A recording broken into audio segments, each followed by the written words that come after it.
ভাই এইমাত্র তো একটা ছেলে গেল আপনার সামনে দিয়া, লুঙ্গি পরা লাল গেঞ্জি গায়ে, আপনি কি তারে চিনেন? হ্যাঁ ভাই, মাত্রই গেল তো, কেন কি হয়েছে? না তেমন কিছু না, কিন্তু তার একটু দরকার ছিল, তারে কি একটু ডাক দিয়ে এনে দিবেন? আচ্ছা ভাই, আপনি যেহেতু বলছেন আপনার তারে দরকার, ঠিক আছে, আপনি এখানে একটু ওয়েট করেন, আমি তারে ডাক দিয়ে নিয়ে আসতেছি। কি ব্যাপার এখনো আসতেছে না?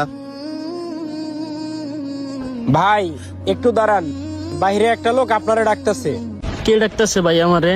ভাই আমি তো তারে চিনি না, আপনি দেখলে হয়তো চিনতে পারবেন, চলেন আপনি আমার সাথে। আমারে কে ডাকতে পারে? ঢাকার শহরে তো আমার পরিচিত কেউ নাই।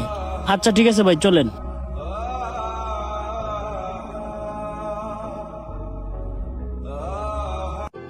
ভাইয়া এই লোক আপনারে খুঁজতাছিল।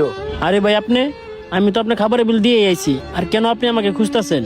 আপনি কি আমারে কিছু বলবেন? হ্যাঁ ভাই, তোমার সাথে আমার কিছু কথা ছিল, চলো সাইডে যাই। ঠিক আছে ভাই, আপনারা তাহলে কথা বলেন, আমি চলে যাই।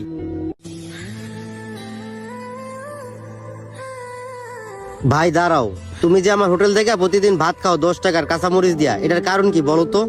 ভাইয়া কি আর কমু কষ্টের কথা, যেহেতু আপনি শুনতে চাইতেছেন তাহলে শুনেন। ছোটবেলা বাবা আমার রাইখা ওই পারে চলে গেছে, আর আমি ছোটবেলা থেকে অনেক কষ্ট করে মানুষ হয়েছি। আর আমার মা অনেক অসুস্থ, আমার মায়ের চিকিৎসার জন্য